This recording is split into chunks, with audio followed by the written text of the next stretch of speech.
Hello, Vol Nation. Welcome to another episode of Believe in Tennessee Football. I'm your host, as always, Kyler Kerberson. Joined with Reed Bacon. We've got a great one today because the Vols won. We got our first 10-win season since 2003. We're looking at a New York Six Bowl. Life is still good. Life is still very good. Before we get into the game, if y'all are watching on YouTube, please like and subscribe, hit that notification bell, leave comments. We love answering those. And if you're just listening, rate and review, download and re-download, and follow all of our pages. If you want to follow us on social media, at Believe in Tennessee for our main account on Twitter, at rbacon26 or Reed, at Kyler Kerberson for myself on all the social media platforms. And then also we have merch. I'm wearing it right now. How we doing, bud? Goes along with the theme of the show. Great color scheme. You can't go wrong with orange and white.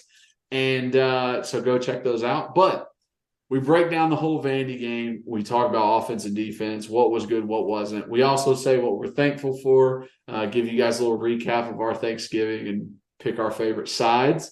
And then we finish the pod with a college football ranking conversation and why there is this narrative of Alabama above us, even though we won the head-to-head matchup. So great stuff. Let's jump into it. The game. Snap.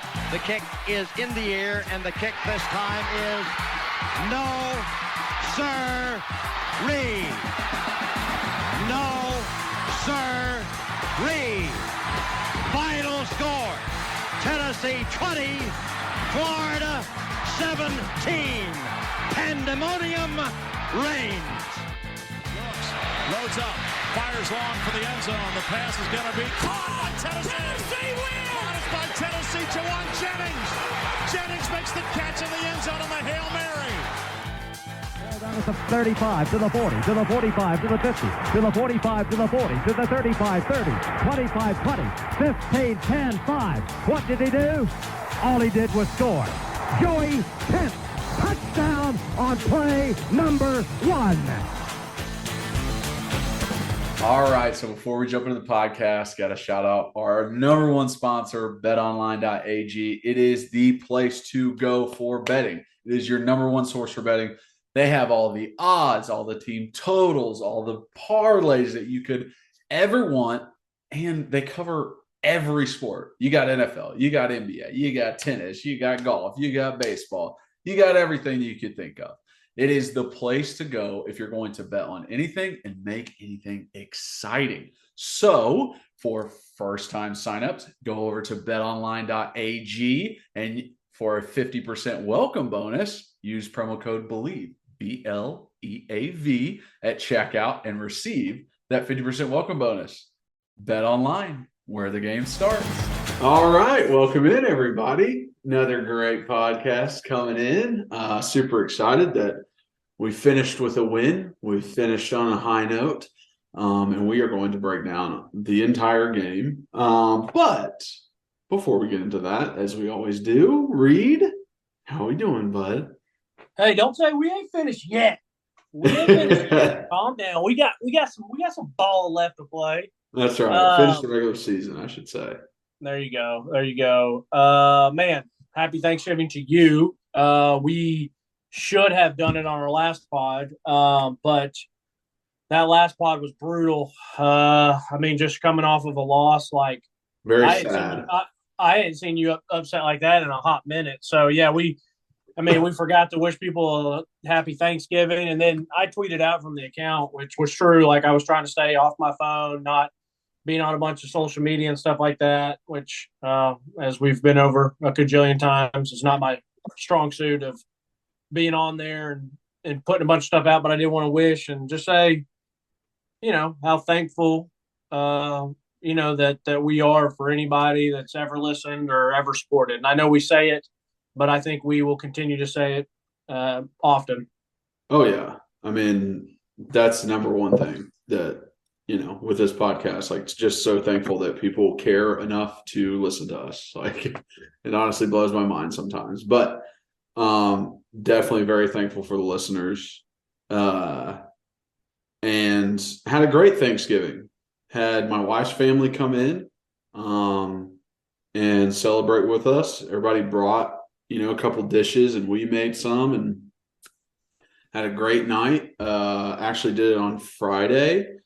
So it was awesome. It was a great weekend. Went on a nice walk on Saturday. Where'd you go? Did you go by to um Radnor Lake by any chance? I did not go to Radnor Lake. I went to Hidden Lake. Where? Hidden Lake. Where's Like, it? yeah, it's like a cool little quarry Oh, okay. that they originally built in Nashville as like a resort. Like there was like a resort, and like it was a man-made quarry for like swimming and everything like that. And now it's, just a quarry, and I think it's like a protected land or whatever. And but yeah, it's a really cool walk. Where that? I didn't even heard of that. Yeah, it's dope.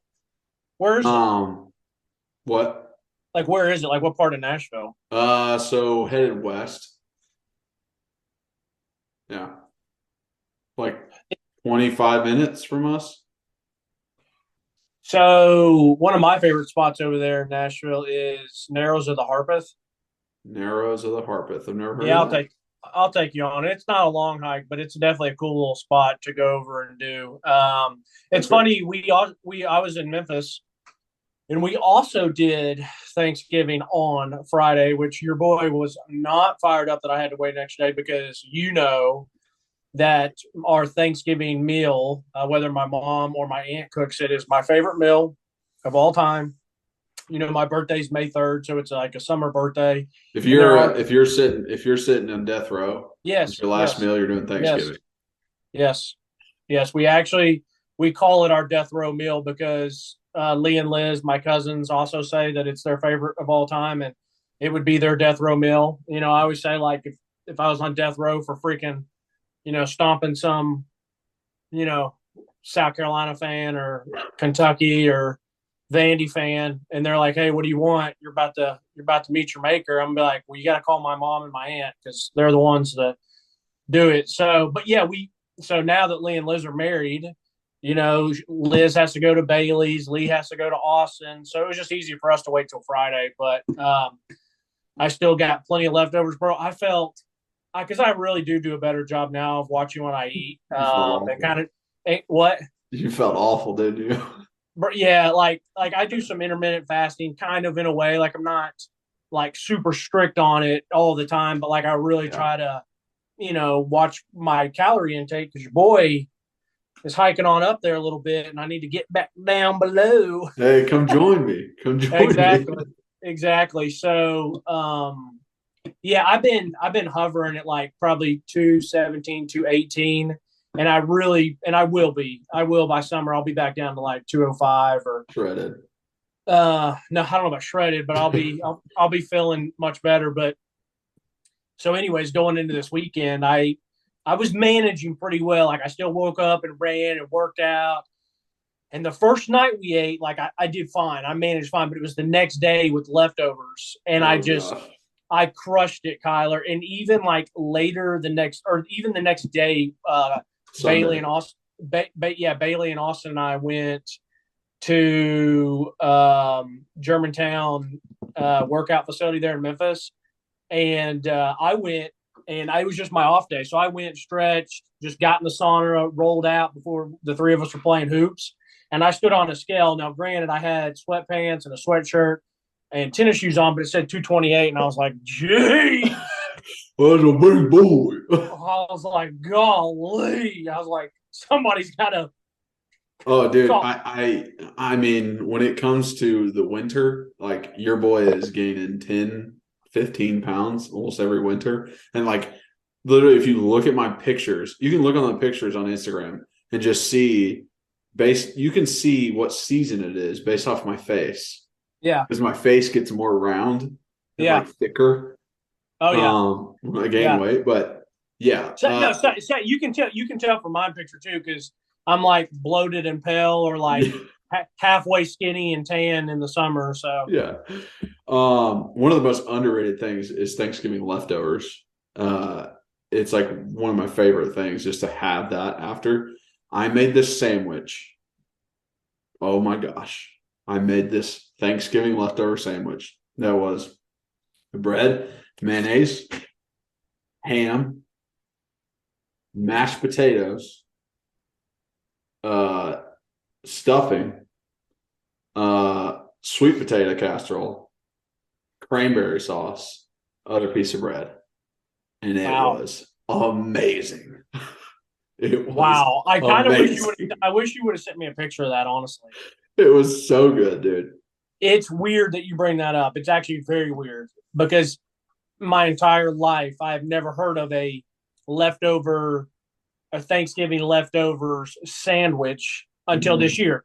When someone asked me about a sandwich, I thought they just meant like a turkey sandwich because I'm not a turkey sandwich guy, but my mom and dad definitely like turkey sandwiches. This was the first time that I tried this. So okay, it was the first time you've tried it. yeah. So this, yeah, because I had two people this year asking me about leftovers and stuff like that, and made a comment about the sandwich. I was like, oh yeah, I'm not a big turkey sandwich, and they're like, no, like, will you add all the leftovers? And I'm like, wow, like I have it, but since we do have our Thanksgiving meal again for Christmas, then I will try it. And like, I'm assuming you were like pretty like smooth with everything. Like it wasn't I would say each thing was probably 2 spoons. Yeah. Okay. And then yeah. I'd like spread it out because I mean, you wouldn't be able to bite into that thing. Right. If you really stacked it. Now, did you guys do turkey or were you just ham? Just ham. I'm not a big turkey guy. And especially white meat because dang, can that thing get dry. Whew. So I am not a big turkey guy either, except for this meal. And my mom and my aunt do a great job where it is very moist and tastes very good. Like it is delicious. Like I'll eat turkey on a sandwich. I'll eat sliced turkey all the time. But like making the whole turkey, it's like you got to do it right. Yes. Or it's bad. Yeah, and no, like I said, my aunt and my mom are great at it. So it's delicious. And I like it because I'm kind of like a mix. Like, so the corn and sweet potato casserole, and maybe like if we do some sort of green bean casserole, like they can all have their sides, but dressing, aka stuffing, mashed potatoes with the peas on top, and then the turkey, and they all kind of have their one side and they get the gravy on it. So it's like all three of those kind of just end up becoming one. Yeah. In a way. And so that's why I kind of need the turkey, but I do love having a honey baked, and specifically a honey baked ham, because it's a nice change of pace when you're sitting there biting. Let me take a little bite of ham. It changes. Oh, and I love just like ripping off a slice and yes. just eating it as you're going and filling your plate. Just ripping off a slice. I'll tell you something else that's underrated as heck is at Honey Baked Ham. They have a real kind of, it's a thicker, like almost like a honey mustard, and it is dangerous how good that sauce is. Very underrated sauce. Yeah, dude, I can't go without a honey baked ham. And when I'm filling up my plate, I'm trying to get a spoon of everything. Yeah. And like all around, get some roll, like literally everything that's on the buffet or however you do it, I'm trying to get some of it. So let's just go ahead since we're talking about it real quick. So what's your 3 favorite sides? 3 favorite sides. Definitely a sweet potato casserole. Is that number 3 or number 1? Ooh, I don't know if I can do 1 through 3 right That's now. Fine. That's fine. Okay. That brain capacity is I got to talk about the balls. I'm not there yet. All right. So sweet potato casserole is definitely part of it. I would say,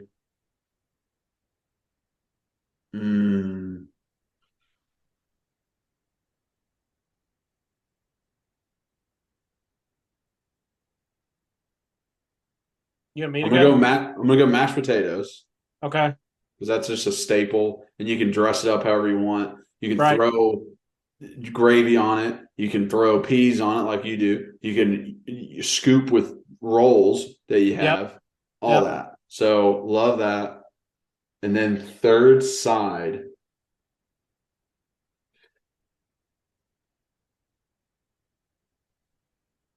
I kind of want to say cranberry sauce, and the only reason is because it adds flavor to other sides. Like I was kind of leaning towards maybe a green bean casserole, Yeah. but I think the cranberry sauce is kind of more versatile. So you are not saying dressing or stuffing.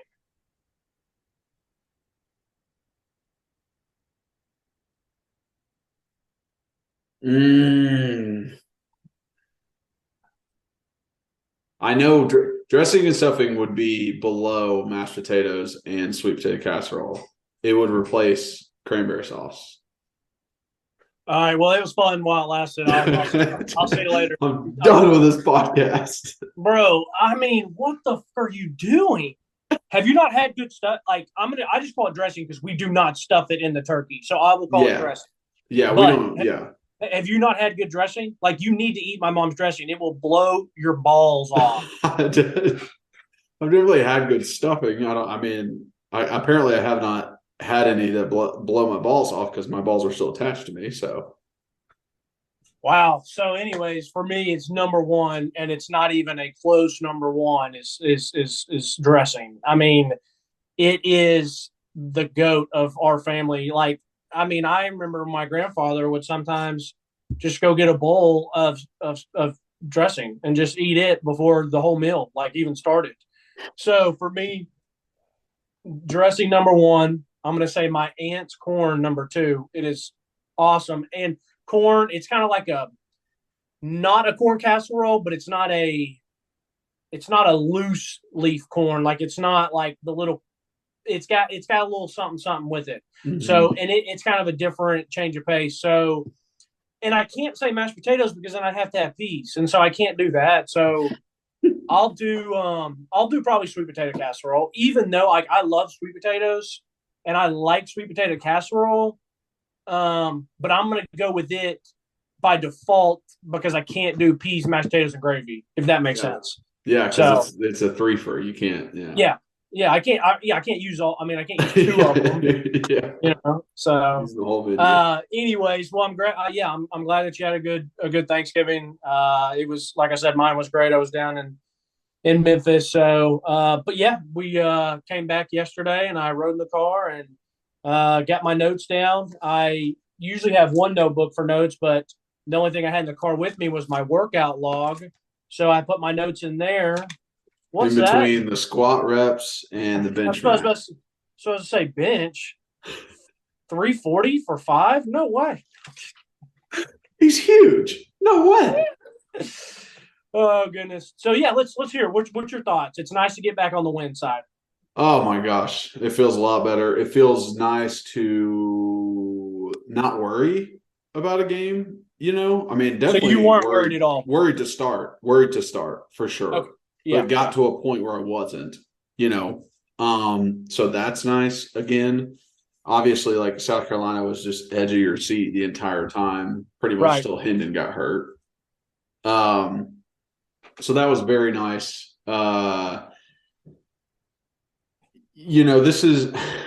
There's silver lining everywhere. There's good and there's also bad. I like to say like it's never as good as you think, it's never as bad as you think. I loved it when it happened. I thought the score was great, but then I just kept noticing the things that are negative, and I do think it literally is because of the bad taste in my mouth from the week before that I'm like, yeah, look how bad that shit looks. Like, you know what I mean? Just picking out that stuff. But it's still like, hey, you beat a Vanderbilt team that has 5 wins, that beat Kentucky, that beat Florida, and then you beat them 56-0. Like, you still had a very impressive day. They had a lot to play for in a bowl game, and you're on your backups, and you had half your offensive line out at one point, and you were still able to crush them and win that game, which is exactly what you should do. This should never be a close game, back and forth game, whatever. This should be an ass kicking. I remember being in the stands when I was much younger when they broke the streak against us when Jay Cutler came in and beat us here in Knoxville. And that They just had to have Jordan Rodgers on the call. Yeah, I noticed. Yeah, I know. We thank goodness we were in Memphis, and when the game started, we were watching it, but we were at a restaurant when like I said, when it first kicked off, and so I didn't have to hear him. And then when we got home, we had two TVs going, and the UT game was kind of out of hand at that point. So I actually really didn't have to listen to him. I'm not a big Cole Kublik guy either, so I didn't, I don't really care about hearing his stuff, but. Yeah, so I didn't have to listen to it. But going back to what I was saying, I remember sitting in the stadium and watching Jay Cutler, and I remember growing up and being like, as a UT fan, as a little runt, you don't lose to Kentucky and you don't lose to Vandy. And I remember like it was kind of a shock, like we lost to Vandy, like Jay Cutler beat us, and it was like holy moly, like we just lost. So there goes one streak, because at that time I think the streak was mid to high 20s. And it's like, okay, well, we still have Kentucky. We're still Kentucky's daddy. And then they ended up beating us. And I was at that game when they beat us. And that whole debacle, well, you were too, because we saw each other, but that whole debacle. And so then, like, the streaks kind of ended. And then I remember sitting in the stands here in Knoxville again, and it was cold. And I always tell the story. It was Butch Jones' first year, 2 weeks to prepare, go to a bowl game. And James Franklin came in here and beat us. And I was just like, what the hell's going on? Like, and then fast forward to another Butch year when we have a chance to go to the Sugar Bowl, and they beat us there with Derek Mason. And so it's just like, there still is, and there always will be, like, that little, they're like the little brother. Like, we're the oldest, and like, Kentucky's like the middle child, and then Vandy's like the baby who's just like a little wuss, like always runs to mama. And so we was weird going into it. And I'll say this, like, I wasn't necessarily nervous we would lose the game, but I should have had my biggest gambling win of the year. And scared money don't make no money. And I was scared because I lost $150 on the South Carolina game, which is the most, like, this year, like the most I will put on a game is $100. Yeah. And I've won more of those because I've, put Tennessee money line or whatever. And I hate laying a lot of points, but like South Carolina just whipped us. Like, I lost the first quarter and I lost the game. And I'm like, what if we do come out? Like, what if it's bad weather? Like, what if Joe is overthrowing it? Like, it could have easily happened where first down is a run for 2 yards. Second down, we take a shot and he overthrows it. Third down, incomplete pass. And then Vandy's in the game. They have a kind of methodical drive. And then you look up, it's like, I still don't think we're going to lose, but like, it's 7-0 Vandy. Yeah. And so it was like this weird thing. I mean, no one believed that this would be a shutout after last week. Yeah, no, exactly. And that's the thing, is like, I had gotten to the point where I trusted this team so much that it, like, it's that saying, like, when it takes a lot to build up trust, but it just takes basically, it takes a lot to build the trust up, but you can lose it just like that. And that's how it was for me with the South Carolina game. So I'm like, 14 points? Hell, I don't know. I mean, I hope it's Vandy. We should kill them. And the other thing is, too, like, this isn't Vandy that's 2 wins, 3 wins. And the spread is just what it is because how we look. It's like they did beat Kentucky. They did beat Florida. And, like, they did it kind of handily. So it's like, I don't know what the hell we're getting into. But, game starts out, and it was just really nice, Kyler, to see that this is what I grew up with. Yeah. We just beat the hell out of Vandy. Like, it is what it is. Even if we don't play our best game, we're going to beat the hell out of them. We're going to throw we beat the hell out of Vandy. We win 10 games. We're going to New York Six Bowl. That's what we grew up on. So it does feel like almost reminiscent of like, oh, I'm a 6-year-old again, 7-year-old. Like I'm an 11, 12-year-old again. Like this is what I grew up on. Absolutely. Absolutely. It was nice to see the all whites back. Like I said, I like the orange helmets. I hope we see them again with some other combinations, but the icy whites are my favorite. You know that. Mm-hmm. And I think Vandy, in a weird way, like, had a chance until maybe 1 or 2 plays, and we'll go over them. And then it was just kind of like, it was like, yeah, it's a wrap. It's a wrap. And I was just, I'm like, man, I'm happy we won. I guess I look like a damn fool for not, because I looked at it. It was like first quarter was like 5.5. First half was like 7. and then the game was 14. I mean, I should have gone 50-50, 100 and cleaned house. And Yeah. I was scared, but yeah. So, anyways, like let's just kind of jump into it. Let's do it. I got everything talk broken down as the game goes, and just little points from each drive. So we started out getting the ball first, and this was the first. Like, this is really the first time Heupel took the ball. Like, they won the toss and he took it, and I mean, it's pretty smart. He said, "I don't know what the weather's going to be like. It might be worse in the second half. I'm going to take it now." Did he say that, or you're just Yeah, saying that's what they said in the broadcast, and I was like, okay. "It makes a lot of sense." And that does make a lot of sense. So I mean, great opening drive, and you see the pass from Milton to Hyatt, and that kind of throw is every expectation that every Tennessee Vol fan has for Joe Milton. Is that throw right there being like, hell yes. I know every single person saw that and go, 2023, here we come, baby. Here we come. If Joe can just control his deep ball, he will kill people. And it was great to see. Obviously, it did not go that way the rest of the game. Okay. But it was great to see the first time. I loved seeing Squirrel out there more and getting him in open space. As much as the amount that Jalen sucks in open space is the same amount that Squirrel is awesome in open space. Like, he is incredible. So I would love to see that more. And then Jabari finishes the drive with a touchdown, which is great. 4 plays. Here we go. So, first off, we got in a lot of arguments in my group chat. It's nothing against Joe, man. Like, just leopards don't change their spots. And I just don't – I'm not trying to get into this now. We got an entire offseason to talk about it. But, like, for me, Joe's not the guy. He's just not. Like, I don't think something's going to change with him. Yeah. Like, you either it's because it's been over a year and it hasn't. So it's like, what makes you believe? You're either accurate or you're not.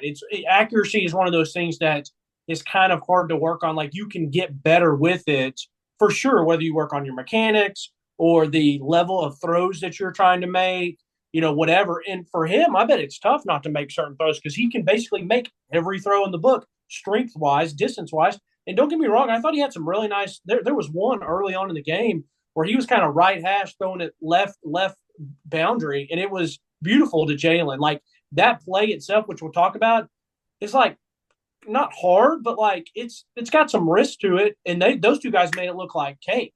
Mm-hmm. And so, but I'll say this: I think it was massive that he had his hit early in the game.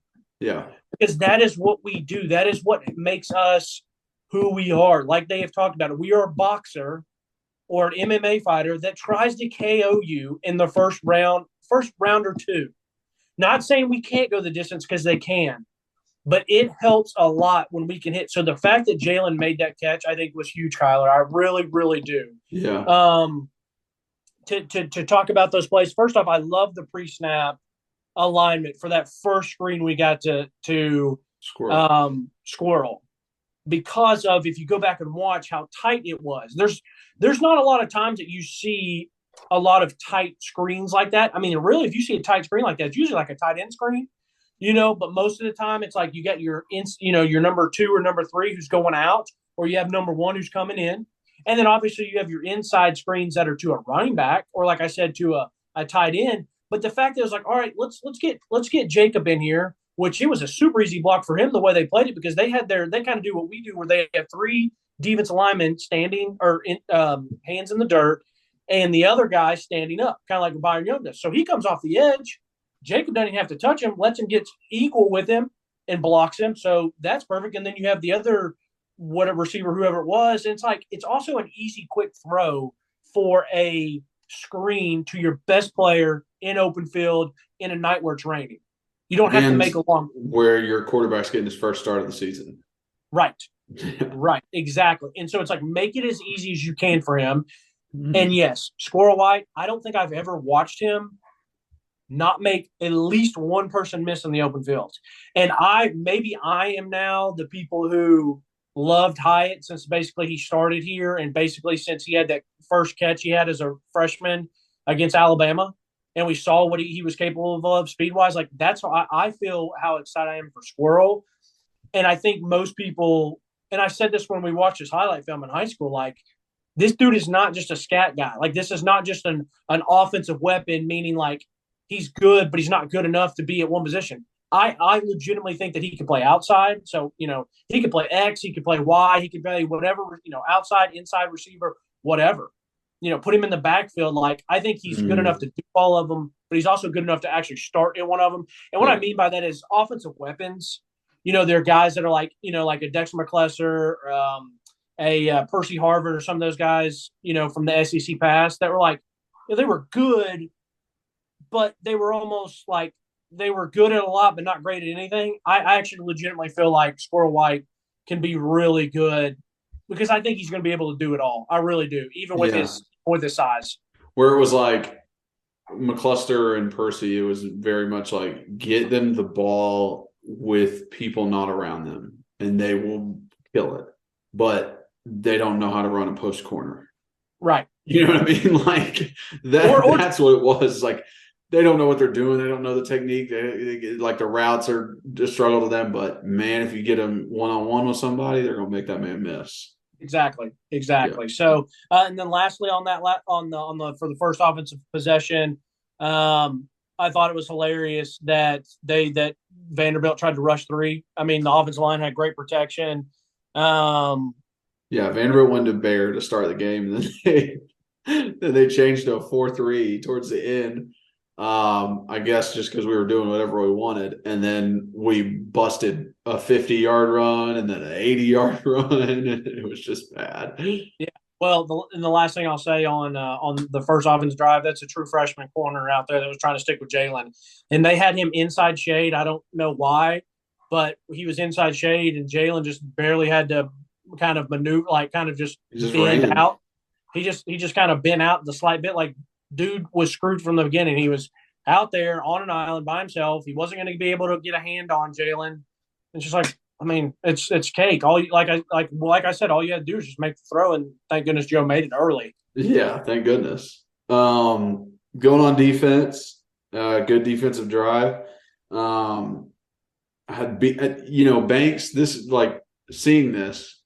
I honestly believe that my take from last week is solidified with how Banks played and the way he flew around and the way he pursued on certain plays and tackled guys for 5 or 6 yard gains, but he was running from his linebacker spot that whole way and took him out on the sideline. So he did that multiple times where I was like, this is what should have happened versus South Carolina. And what happened is Juwan Mitchell did two-hand touch.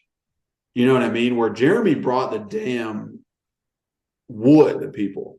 Like he didn't care.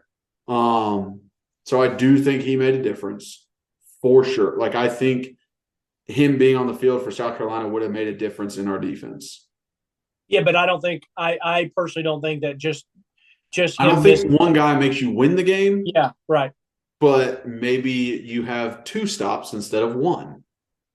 So no, I feel you.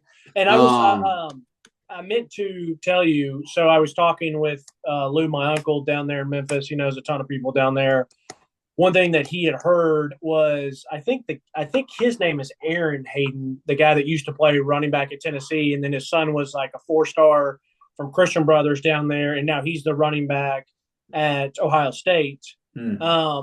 I think Aaron is really close with Jeremy or whatever, and he talked with him, and I think they did a radio hit on one of the local sports radios in Memphis. But then I think my uncle also talked to some people, and the reason he supposedly got suspended was there wasn't altercations or anything like this. Like, yeah, maybe there were some disagreements and some words being said, but like that literally happens every day in a locker room. Like every day, someone is getting ragged at or someone's arguing or wanting to fight somebody.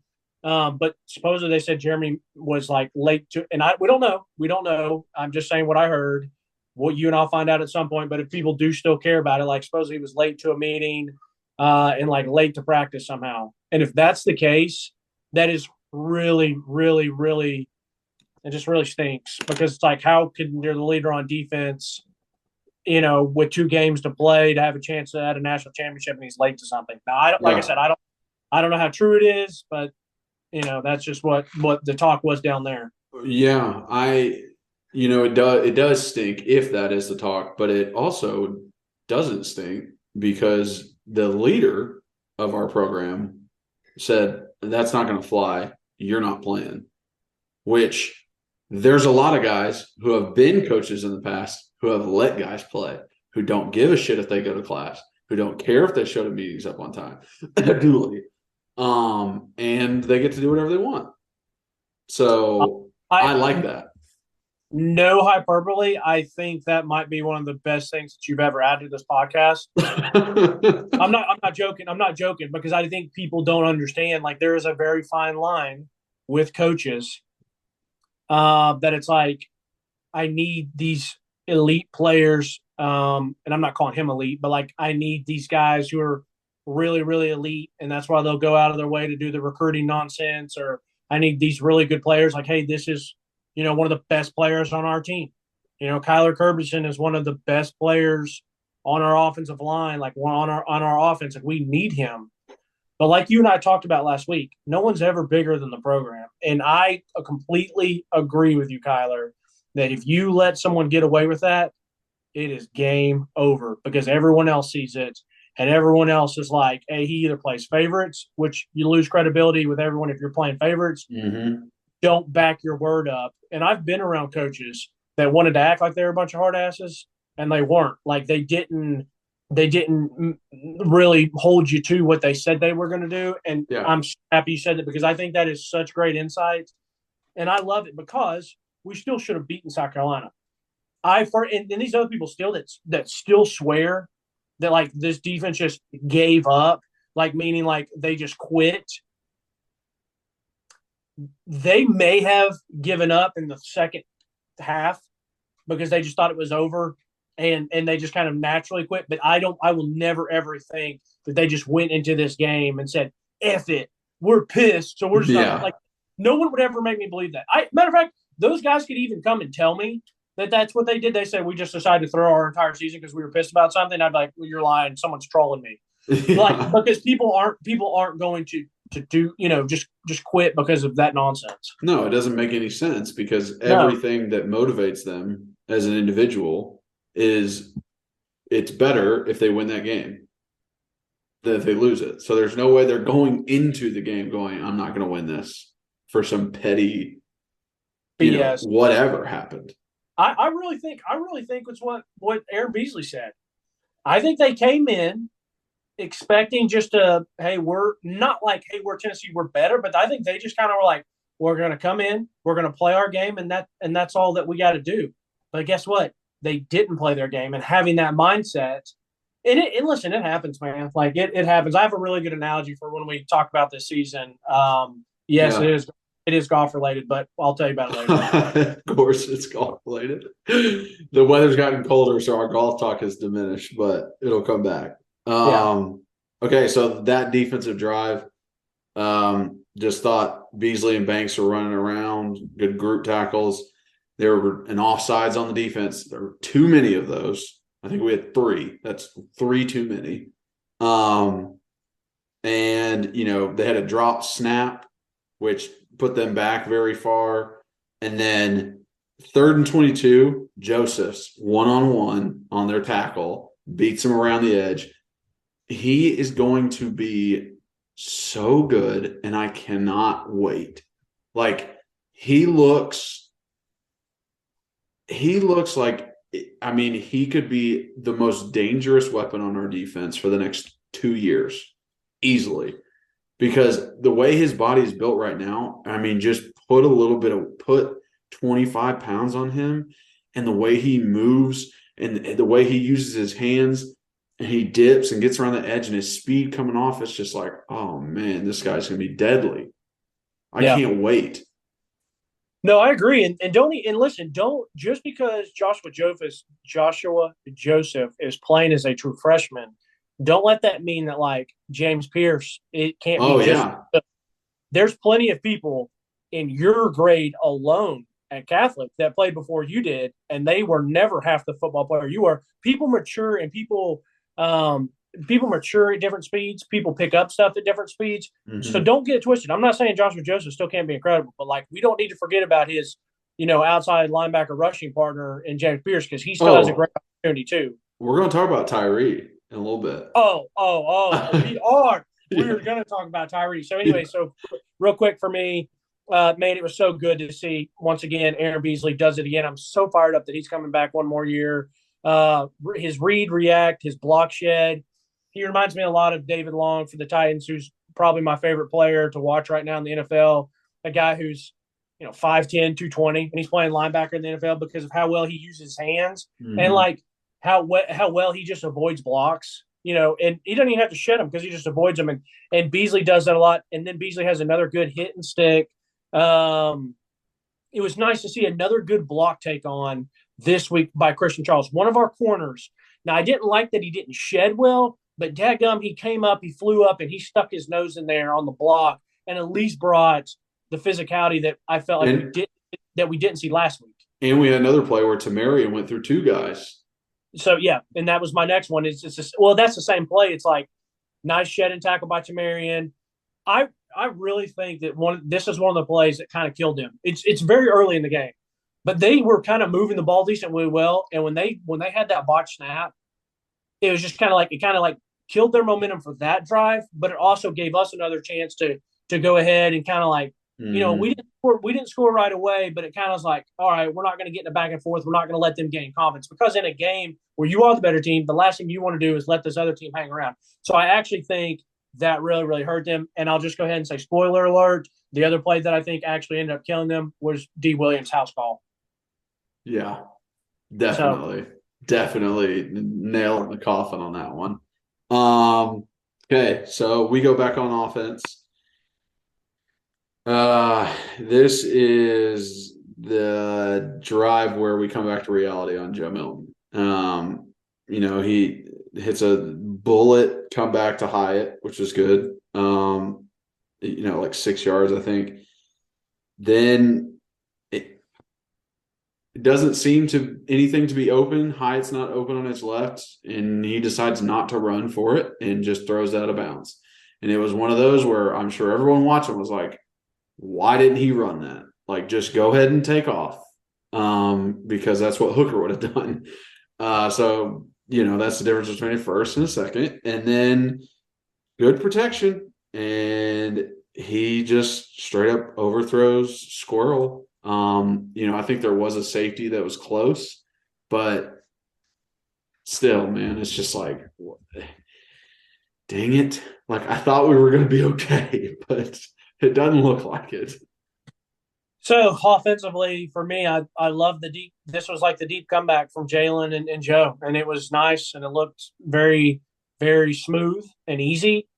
And then we, like you said, we come back to earth. And like I said, I'm not trying to beat him up at all, but like it does not frustrate me, but it like worries me a slight bit, and I shouldn't because I'm going to trust Big Daddy Hype, the magician. Trademarked by Reed Bacon, believe in Tennessee football. But yeah, because now I'm like, all right, well, is it going to be Taven Jackson? Is it going to be is Nico going to be here? Which I thought Nico, if Nico gets here in January, he'll be able to practice in bowl practice. I think I'm not really sure how that works. Sometimes, yeah, because depending on when he graduates from high school, like when their semester ends. Okay, cool.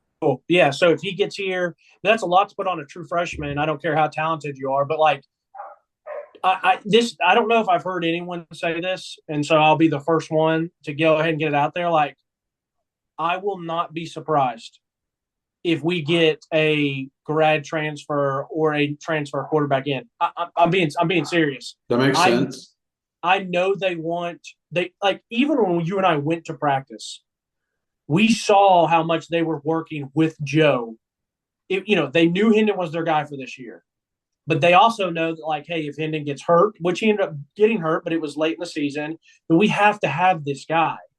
And so that's why I think they were putting so much effort and energy to him at practice, more than maybe I have ever seen them work with a backup. And I don't know how you felt, like how much you saw your backups get work, but it's like they and I think they still really believe in Joe. And it's like they also see him and they're like, if I can just pull it out of him. Mm-hmm. And coaches are like that. Coaches, I mean, hell, Oh, yeah.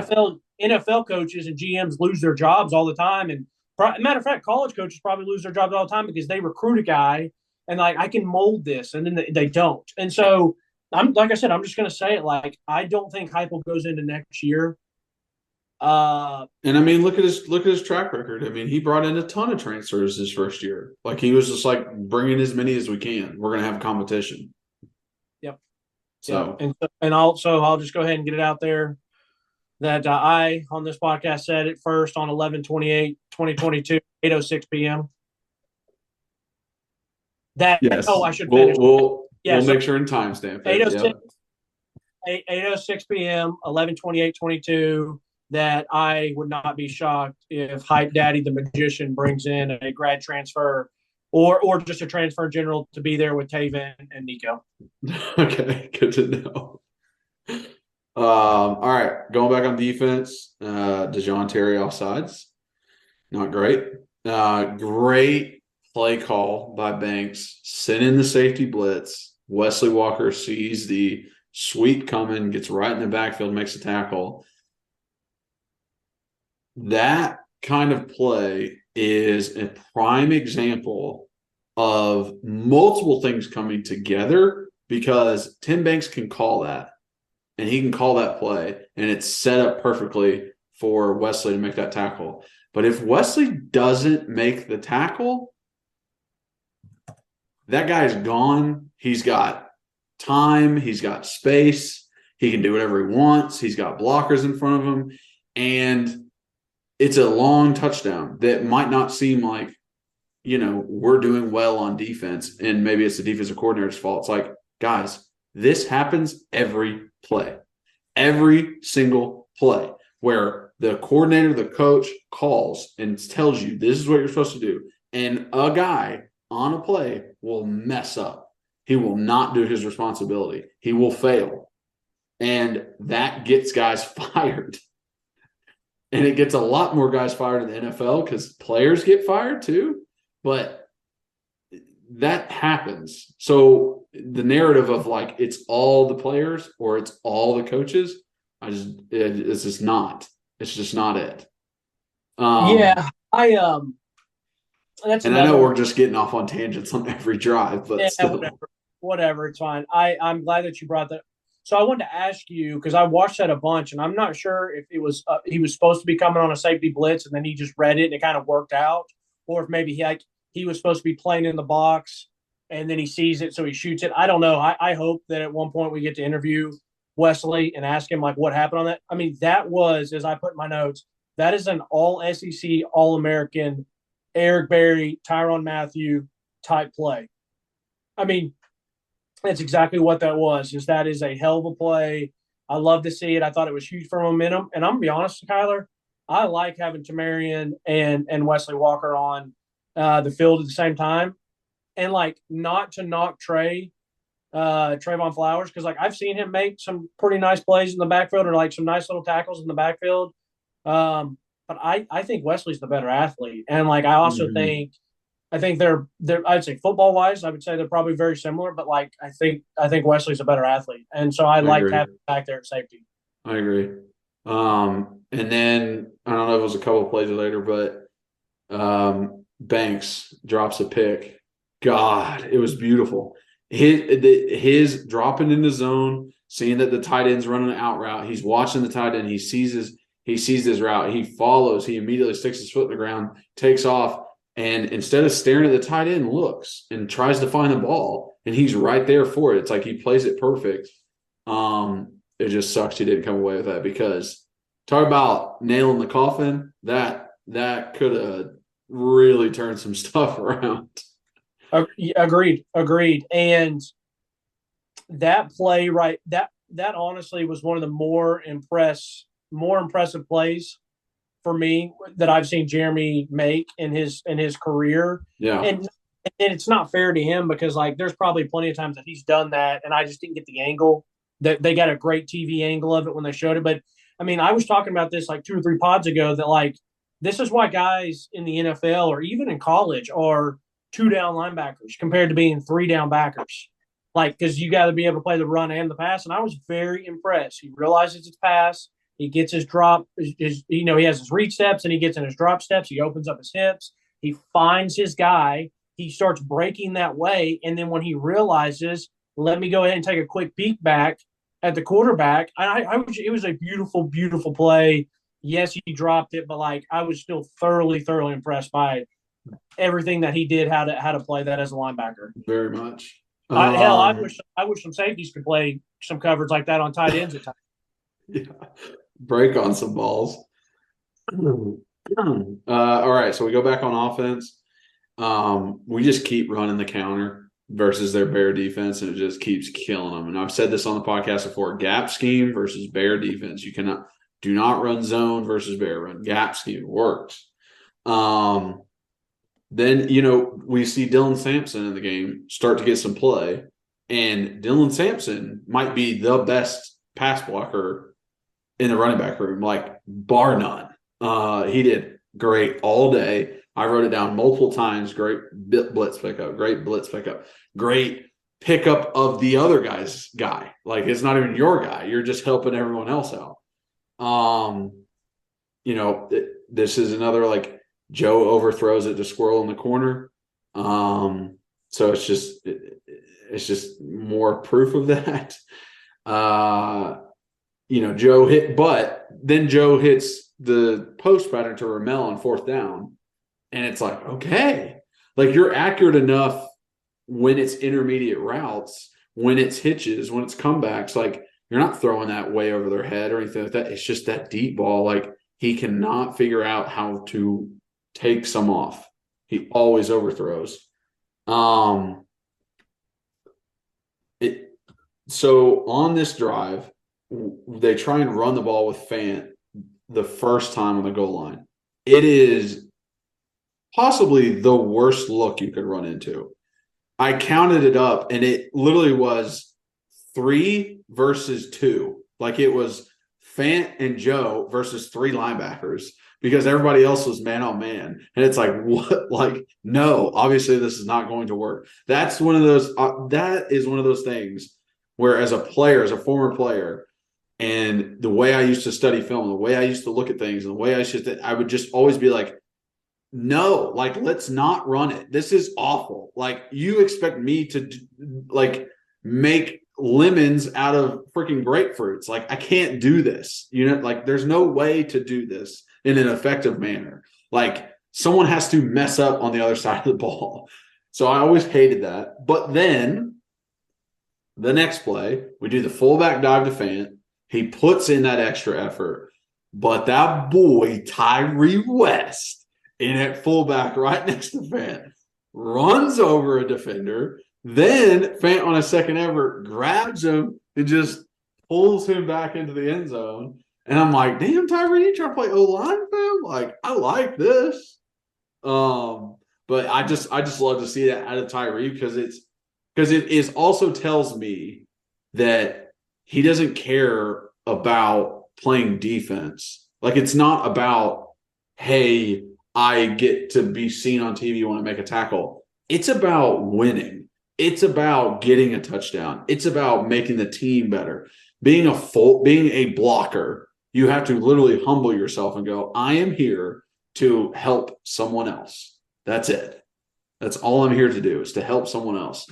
So I love to see that, and I love it when defensive linemen are fullbacks on the goal line. So I was cracking up. Yes, I have so much to hit on this drive.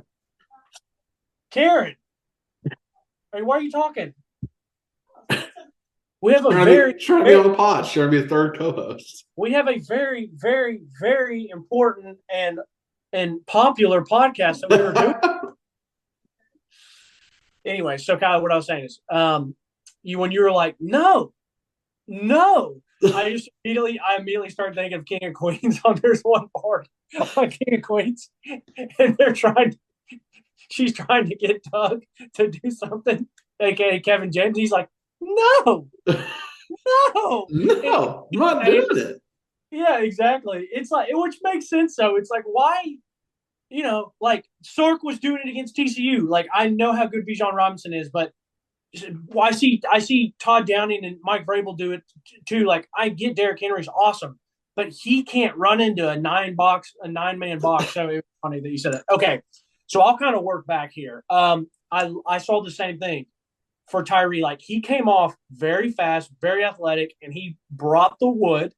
He gave the second effort. And you know what else I thought was funny is I watched him to see after we scored, did he jump up and like kind of like beat his chest and like, want to get fired up with the team, or like, I mean, if that's me and this is my first time, like if I dump that guy, you're gonna run over to the first guy you blocked. I'm gonna like stand up, say something, and then go to like the fans and like get them going or whatever. He just made his block, did his thing, and he like got up and like jogged off. Like it was funny. Like he was like, "Okay, I did my job. I'm going back over the sideline." He was literally like the reason we scored because Buddy's on the ground, so no one's there to grab Fant, and he pulls Fant into the end zone. Yeah, so love to see that. I actually love that Princeton left his feet. I'm just going to say it. I always loved Tennessee when I was younger. I feel like it is Travis Henry. Yeah, I feel like it was so difficult to stop, whether it's Jamal Lewis, Travis Henry, Travis Stevens, when they take off and really leap, because a lot of those guys are so athletic that they can get so high that, like, yes, every once in a while a linebacker can meet them in the air, but most of the time it's like if you're a good enough athlete and you're jumping high enough and far enough, like if he meets you in the air, you're still going to land in the end zone. Mm-hmm. It's weird that like athletes get better every year. Like we just get better and better athletes, but yet I don't see this play, and maybe because the defensive athletes are better. But it wasn't even it wasn't a good jump by Princeton. Like it wasn't a real good over top, but I at least was like, I trust running backs to do that. I do get a little nervous when quarterbacks do it, and like my man Drew Brees was so great at like he would pop it and pull it back. Yeah. Because so many of those guys will do this and then it gets slapped and it makes me nervous. But I was happy to see that he gave that, did that. And it was awesome second effort by him and multiple other people. And Joe. Yeah, exactly. To just go ahead. We got to score here. We got to punch this in. So love to see that. Maybe next year we'll go to practice and I'm just going to walk up to Hype and be like, all right, Hype, here's the deal. Most athletic running back, let them actually like leap over and we'll see what happens. And he's like, who are you? Security. Yeah, and I'm going to tell him not to run into a 9-man box.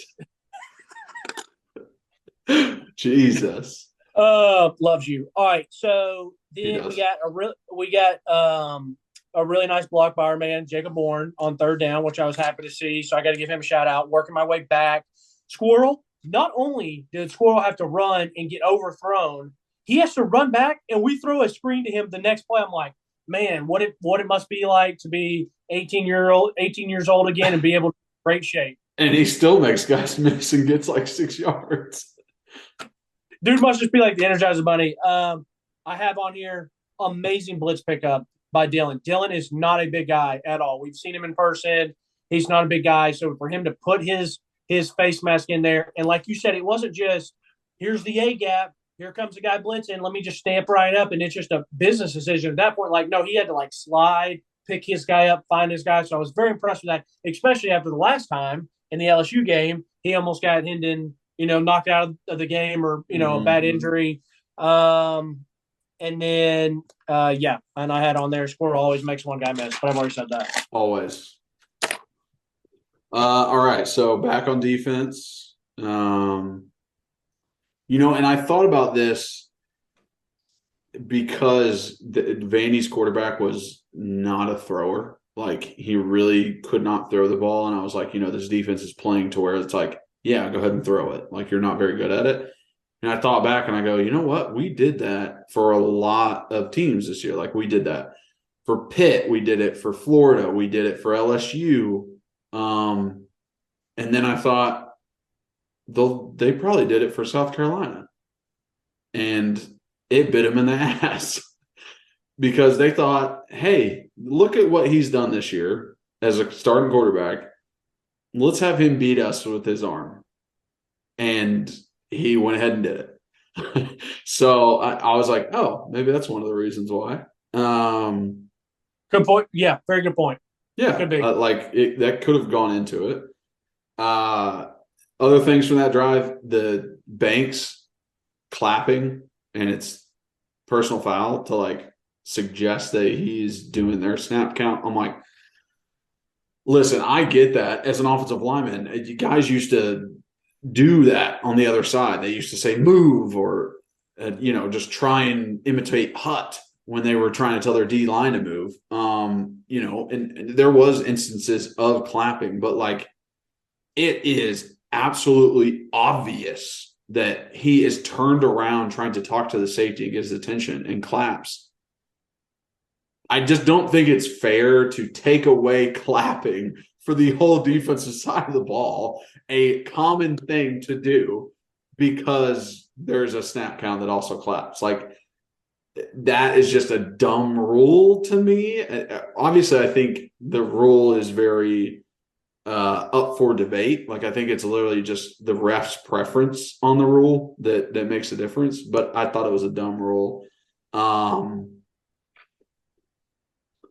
Let's see. Great pressure by Roman. Upfield, they ran like a little sweep, and he came through upfield his tackle, and then Haddon getting off the block, making the tackle, and then just seeing like a swarm of white jerseys over there. I see Latrell, I see Tyree, I see Bees. Like, everybody's coming to the ball. And then they ended up missing the field goal on this one, but like another play with like good coverage and then good pursuit by Roman to like get back over there and make a play. So that was a good defensive drive, and I think that field goal really helped this defense confidence-wise too, of being like, all right, like, we did our job. We did a good job. Like, we're not letting the offense down now, because I'm sure that's how they felt all week last week, is they were letting the offense down.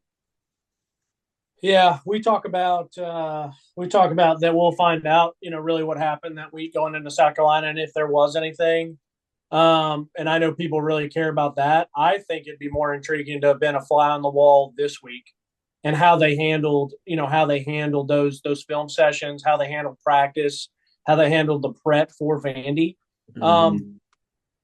And I said it last podcast, we're really going to find out a lot. And man, it felt great that Heupel continues to prove like he is who we think he is. Like, he didn't let, you say it all the time, you can't let South Carolina beat you twice. And so it was nice to see the bounce back. But I just would have loved to have seen it, because like you said, like, they probably did, feel like they really let the team down and lost the opportunity for the entire team for the playoff. And but yeah, so to start this drive, I love to see Big O. He's awesome, man. I love seeing him. He had great push, tackle in the backfield. Love the long white sleeve, loose sleeve, super swaggy. You brought up Roman Harrison. Roman had a very nice game. He always plays with his hair on fire. He got defensive lineman of the week, SEC. Mm-hmm. Yeah, he had 2 sacks, I think. Yeah, and I don't know how many tackles for loss he had, but like, that's just like, that is such an important thing to have. And like, him coming back next year, just going to be a grown man in there with a bunch of youngsters. It's like, I don't even care if that guy says 5 words to him. If they just watch the way that Roman plays, like, that's a hell of a leader to have. And so, exactly. Yeah, my man Latrell Bumpus, I love watching him giving effort, flying around. So yeah, I agree, and it was hilarious to see the shank right. And it wasn't a full shank, but it was a pretty bad pull, and it was pretty funny. Yeah, it was pretty bad. It was just like a Vandy thing, It's just kind of like, let little Vandy try a field goal, and then it's just a yanker. Yeah, their only chance to score, and it just squeak. All right, so we get back on offense.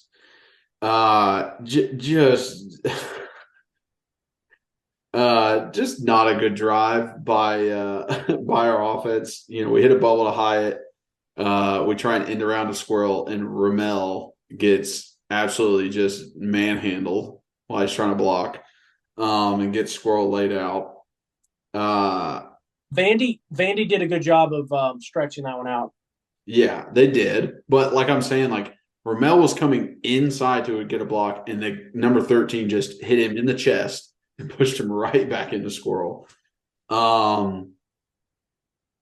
Great job by Joe to get the ball out.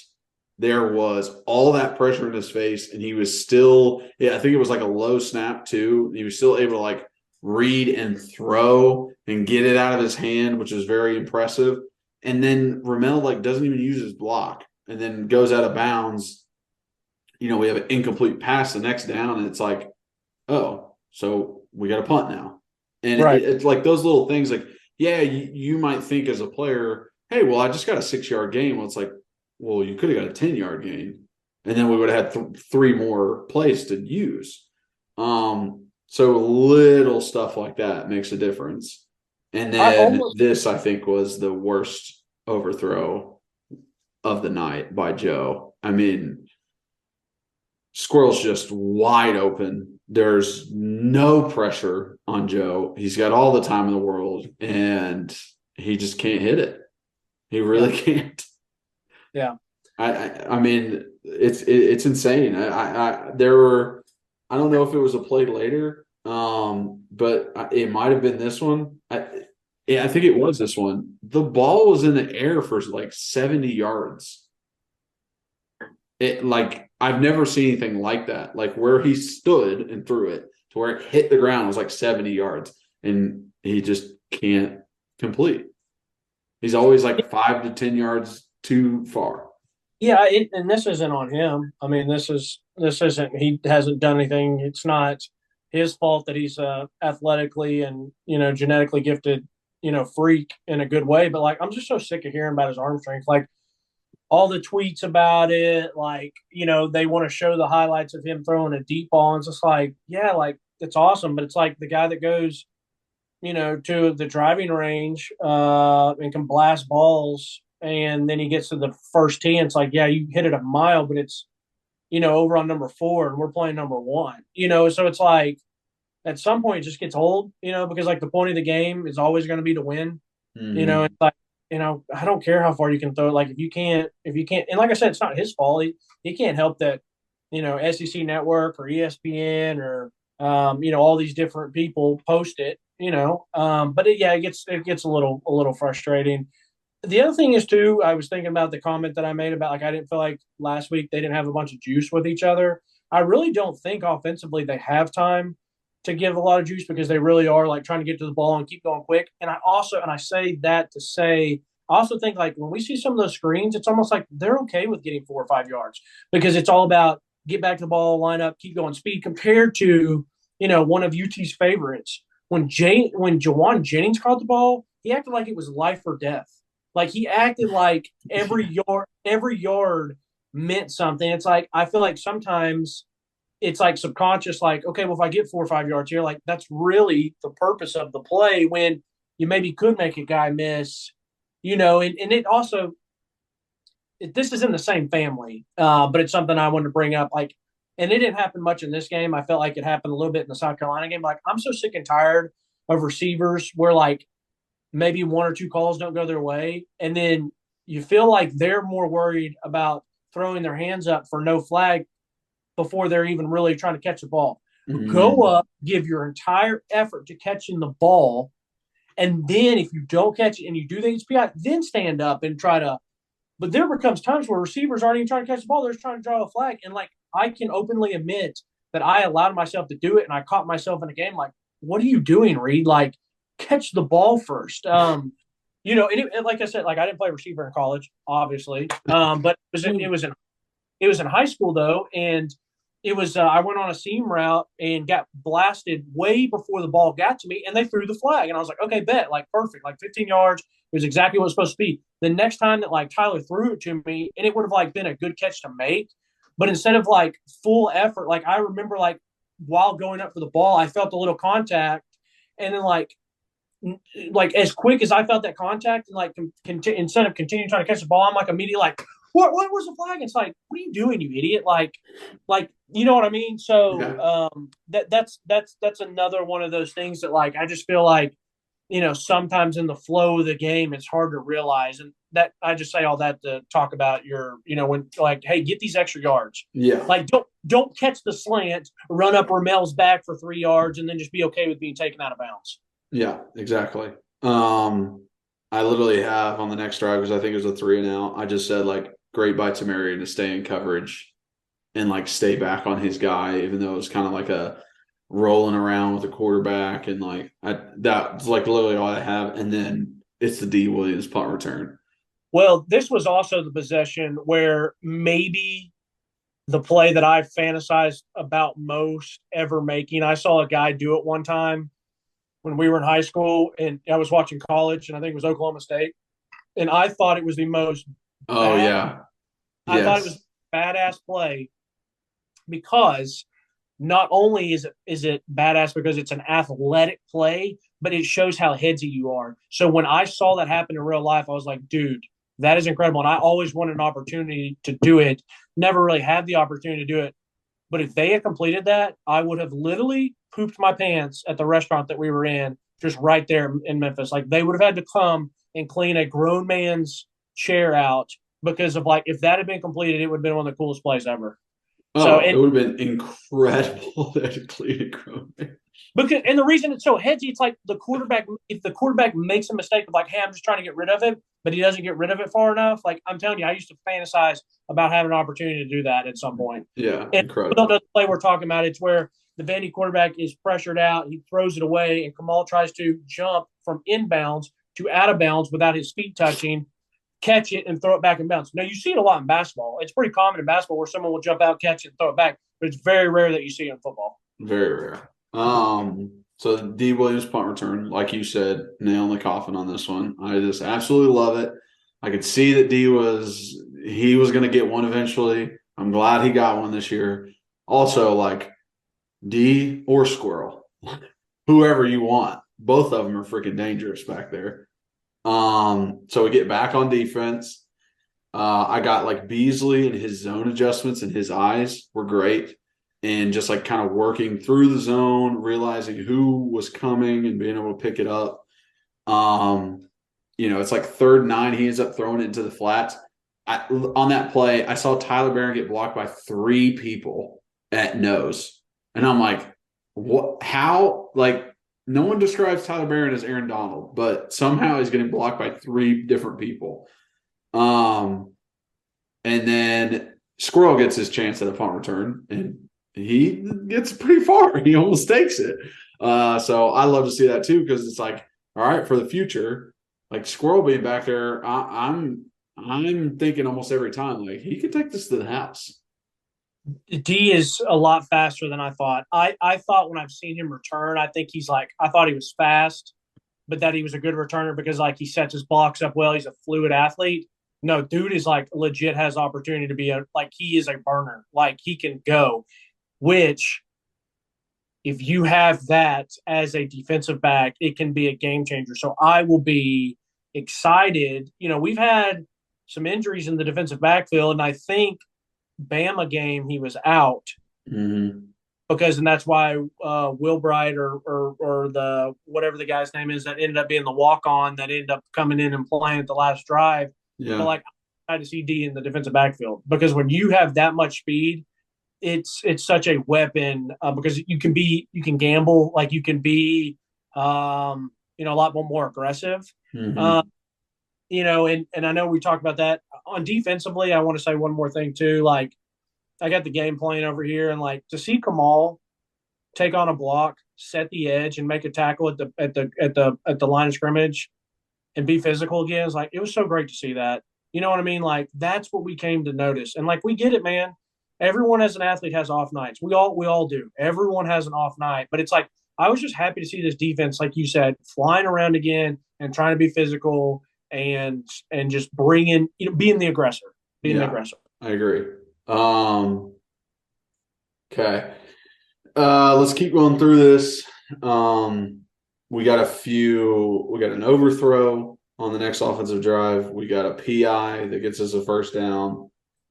This is the drive where Joe has that like incredible scramble where he gets out of a sack and runs around and it looks like he's gonna be able to make a play, and he throws just like a rocket at Squirrel, and he can't catch it. And then we go for it on fourth down, and we run with 6 blockers into a 7-man box, and the guy we can't block makes the tackle. And I'm just like, what the fuck? Like, please quit doing this. It's so dumb. It is literally the only guy we can't block. It's not on the offensive line. It's literally on calling that play versus that box. Oh, it drives me crazy. Unless you have anything, I think we need to keep moving because we're already past an hour. I thought there was a lot of guys that were forcing balls back inside, and they were making an effort to do that. Like, didn't see guys on the edge, but then like a linebacker would run out there on a sweep like Banks or Beasley and fight across the blocker's face instead of trying to, cut back and make the tackle, make him go back inside. Banks had like a huge hit on the side that Charles made go back in. Jalen had a good tackle that Banks made go back in. Let's see. Tyree West and Eason, just mauling, getting into the backfield. I love to see it. I love the fact that Tyree is literally only a freshman and he makes this much of an impact on the field. Like, thank God. Cannot wait.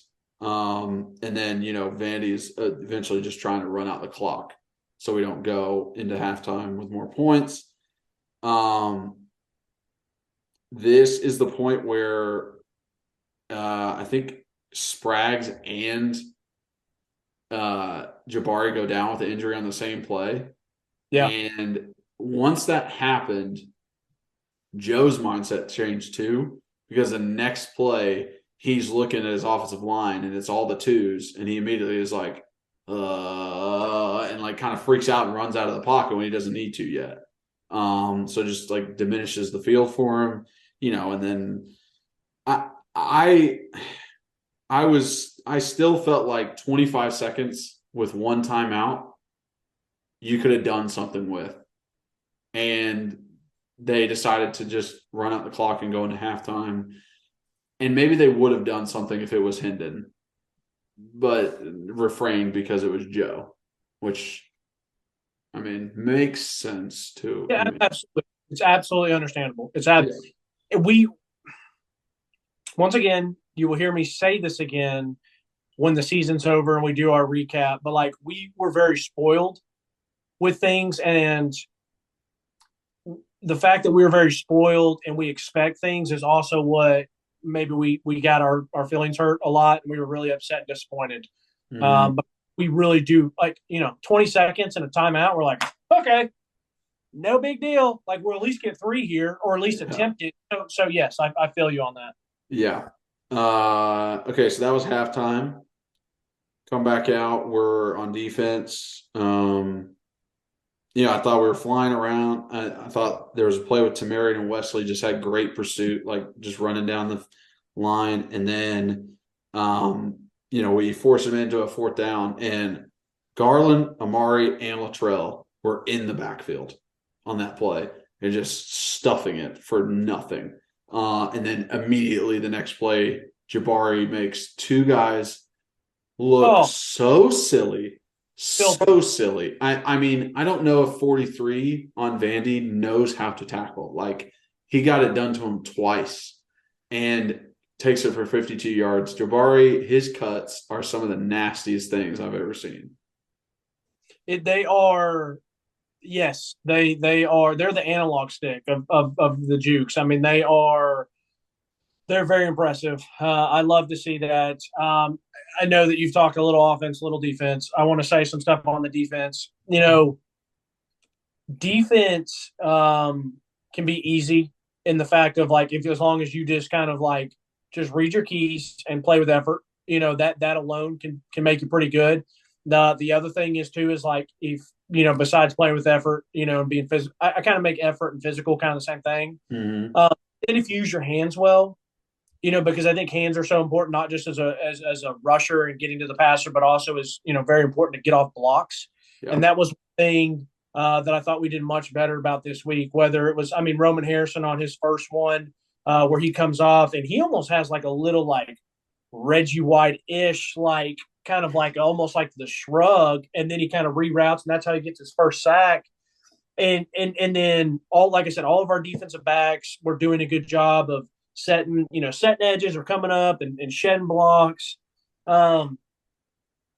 What South Carolina did so well is even if you were playing physical and even if you were playing with effort, if you were being dictated to, it's a terrible, terrible feeling because you can't be as aggressive. So you can still play with effort, but instead of playing with effort and being aggressive, you're playing an effort. It's like trying to run somebody, chase somebody down. Yeah. Or like because you are like on your heels, and that's what they did. And then we just didn't also bring the physicality and the effort and all those things. So Yeah. it was just nice. It was nice to see that, man. And like, I just that's the shit that gets me jacked and gets me fired up, and that's where I want to go and slap all these guys on the butts and just, like give them a hug and just be like, man, I love that. Like I just play physical, play hard. Yeah. And we got back to being the aggressor. Yes, exactly. I'm just going to call out some plays moving forward. Vandy fake punt. You talk about something being Vandy. That is the epitome of being Vandy. Bro, so we were sitting there watching it, and Austin and Lou and I set up. We were like, whoa, big boy, hold out. We're like cracking up, and I was like, someone blast him, and then he gets hit. And then Bailey comes in, and he's like, what happened? I'm like, dude, you just missed it. It was hilarious. And I was like, and I literally said, if you look up Vandy in the dictionary, this would be the play that happened. Yeah. And you know what? That punter like kind of took off. Hell yeah. It was a great first down. Yeah. Slide. Don't think that you know how to hold on to that football, man. Slide. Incredible. So funny. That was great. Now Jalen hits it for a touchdown and just jukes 43 out again. Or no, actually he just goes around the edge of him for a long touchdown on that next drive. Let's see. This play immediately made me think of you where backup quarterback is in at this point. He throws to the running back in the flat on the running back's on his little bubble by himself, no blockers, and he lobs it to him. And Jalen is coming full speed. And all I thought about was like, Reed would literally pay so much money to have that scenario lined up for him. And the disappointment of Jalen in the hit not being, like you said earlier with Wesley Walker, the Eric Berry play, the Tyrann Mathieu play, like the Sean Taylor play, like lay his ass out, dude. I don't care if you get a penalty. Lay him out. Kyler, very funny. First game, senior year, I got to play like that. Now, granted, I wasn't at safety. I was at outside linebacker at this point, but they ran that exact play. And there's three things that you can do. You can either pick it off and try to house call it, or you can have a big hit up top, or you can have the big hit, submarine, chop them out. You just took out both their ACLs, like tabletop them, whatever you want to call it. And they like the little flip. Yes. And that, oh my God, it gets me so high. Oh gosh. Like, I knew it would. Right. I fantasize about those things. But to say the least, it was just kind of like, cool. Yeah, it was all right. Like, what like. Good tackle. Yeah. Yeah. Good tackle. I will say this too. We didn't shout it out because you're already past the spot, and this is my fault for not shouting it out. But when Aaron Beasley was not in man coverage, excuse me, but he was he was guarding his guy, whether it was zone and he picked up the guy in his zone or whatever. The guy catches it and Beasley comes in and gets that rip out and it's a PBU. Yes. That has to be a play that we have to. That's a very, very awesome play from a linebacker. Mm-hmm. Yep. I'll make sure and find it and put it in here. Roman gets one of his sacks after that. Great chop of the hands by him. Next drive, we literally just gap scheme all the way down the field, just running counter, power, get all the way down the field, and then Joe hits Walker Merrill on the slant for the touchdown, which is great to see. Back on defense. I was happy for Walker, going back home, being back in. I was happy. And Walker, I'm not saying that as like a charity thing. Like Walker's still young. Like he's going to have a chance to be good here for the next 2 years. Oh, definitely. Back on defense. At this point, we had scored. We're up a good amount. I felt like the defense got a little relaxed because like Charles got beat on the double move, and then like Kamal like didn't make the tackle because Beasley was coming to make the tackle, and he kind of like let him go. So I think we got lucky with like shutout. Yeah, like I think we got lucky in some instances. Like there was a false start by Vandy, some bad plays by them that prevented them from ended up scoring. And then like that drop, like the guy was open, he hit the receiver, and then it like somehow touched the ground underneath him. But like he beat Wesley. They're down like the 5-yard line. That's where it was like, oh gosh, here we go. They're going to score, they're going to ruin the shutout, all that kind of stuff. Like, got a little lucky on it.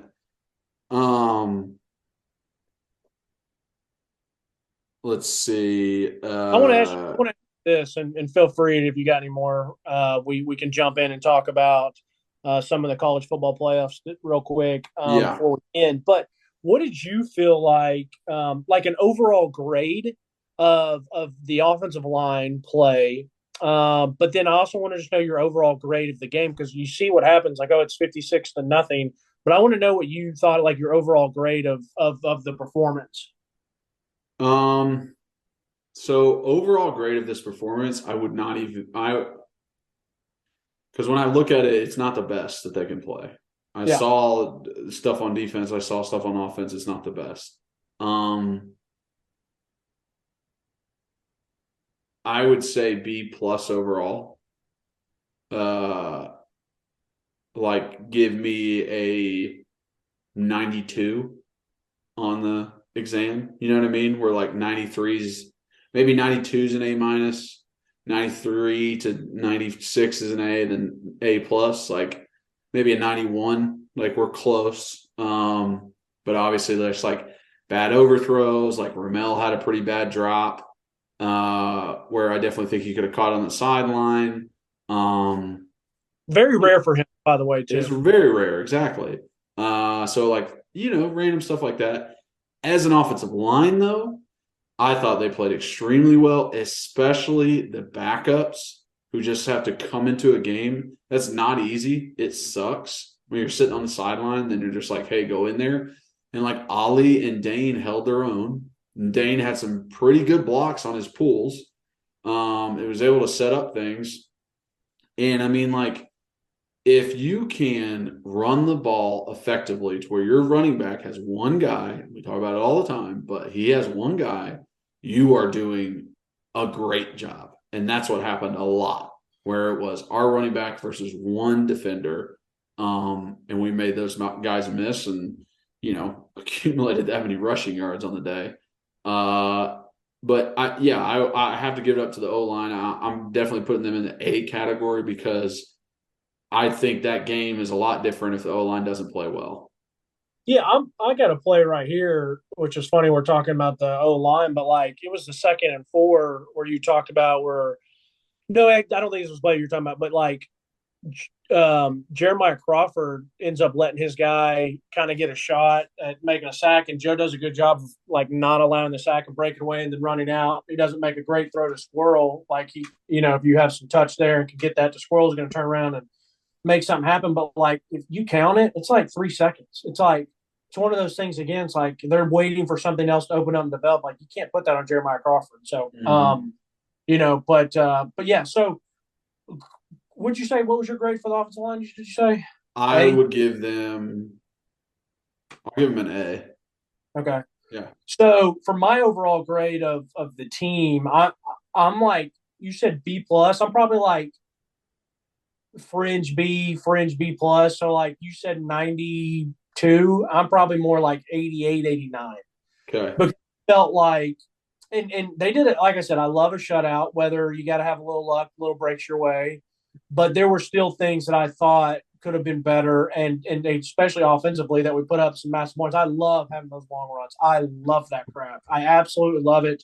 But yeah, some of the overthrows, some of the drops, some of those different things, kind of is what brought the grade down. But man, it's nice to go back to being spoiled, like a spoiled little brat, because that's how I got with this team. Like I would always say, like this team's an absolute problem. Exactly.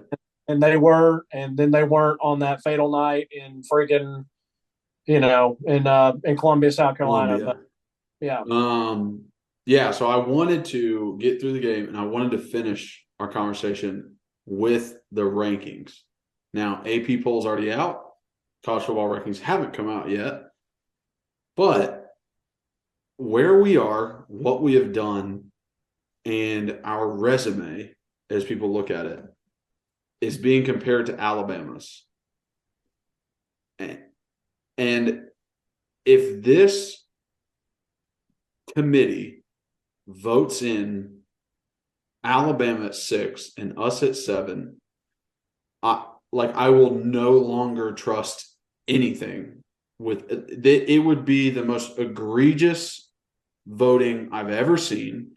And I understand that we lost when we let South Carolina put 63 on us. But to put Alabama above us is measuring us and Alabama by how bad our losses are. And that's it. That's the only criteria you're using if you put Alabama above Tennessee. That is the only place that Alabama has a better look than Tennessee does, is how bad their losses were. Because their losses were close, and their losses were on the last plays of the game to us and LSU. Our losses weren't close, and we lost pretty handily. But if you look at every other metric, every single one, how many wins, how many top wins do they have? How many, how hard of the schedule was it? The head-to-head matchup, like everything screams Tennessee.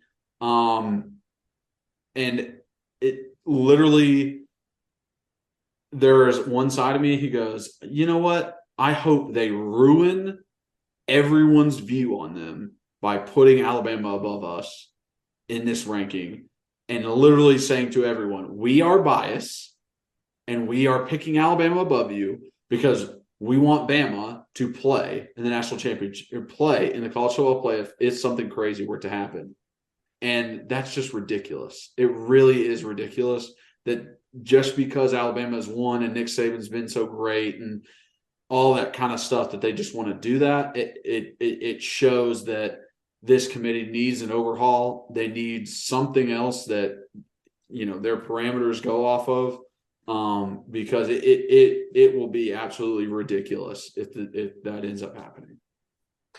You're it's 4-1, man. It's 4-1. The 4 is strength of schedule, head to head, common opponents. There was one other one on there too. What was it? So head to head, strength of schedule. Common opponents and then best wins. Yeah. And it's like, so all 4 of those are Tennessee compared to Alabama's. The only thing that Alabama has, would be their losses, I guess. And it's like their best win is versus Texas. Or what? Or Ole Miss. Ole Miss, which Ole Miss is bad now. I mean, they're yeah. Yeah. So it would be 4-1.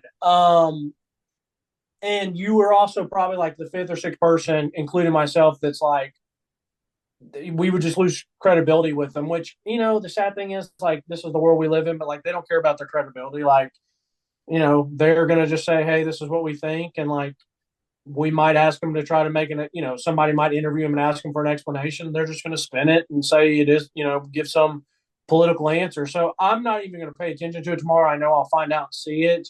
Like if someone tweeted at us today and I said, yeah, they'll just basically give us the middle finger. Now, me, like I am a homer with that. I love them, but like I'm also very honest and like will not just wear the orange goggles at all time. Like I will admit, like I think Bryce Young's a better quarterback than Hendon Hooker. Like watching both of them, like that's what I think. So I'm not just, and I admit that so that when I say that Tennessee deserves to be ahead of Alabama, it doesn't sound like I'm just being a homer. Like I think Bryce Young is better. Like hell, I think Caleb Williams is better than Hendon Hooker. I think Caleb Williams might be better than Bryce Young too, but he's fantastic. And I hope. Like, I didn't want USC in it, but you know what? Like, I don't necessarily think they deserve it because I think if Tennessee – I'm laughing because I just thought about Jack and I talking today, and Jack's like, why don't we just leave the SEC and go play in like go play in like the ACC or go play in like the American Conference and just go undefeated every year, and we'll just be in that playoff every year because it's like, USC, they beat UCLA, and it's like, okay, and then they lose to Utah. So it's like they have two hard games. They win one, they lose one. Yeah. Like it's not the same gauntlet of schedule, but I'm to the point now where I hope they get in. And I hope TCU gets in because I don't want Ohio State and I don't want Bama in.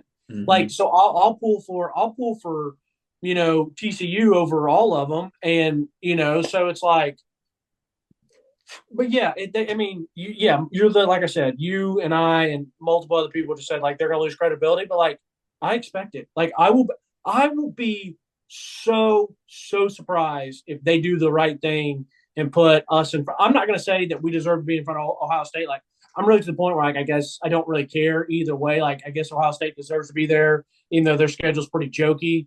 But like they deserve to be there because they have one loss, we have two. But like if you put LSU or Bama in front of us, like.